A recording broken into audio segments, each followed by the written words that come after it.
তারপরে চলে এলো বিয়ের সেই মুহূর্ত। আমরা সবাই চলে গেছিলাম, আর ডেকোরেশনটা এত সুন্দর হয়েছিল বাইরের গেটের, কি বলবো।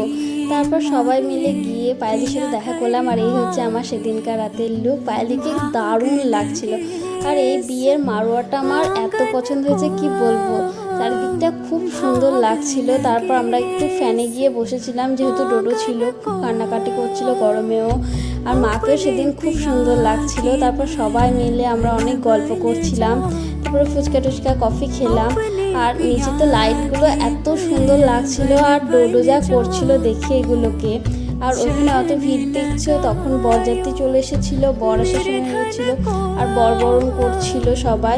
তারপরে এ দেখো, তোমাদেরকে বরকেও দেখিয়ে দিই, এখানে বরের এন্ট্রি হচ্ছে এবার।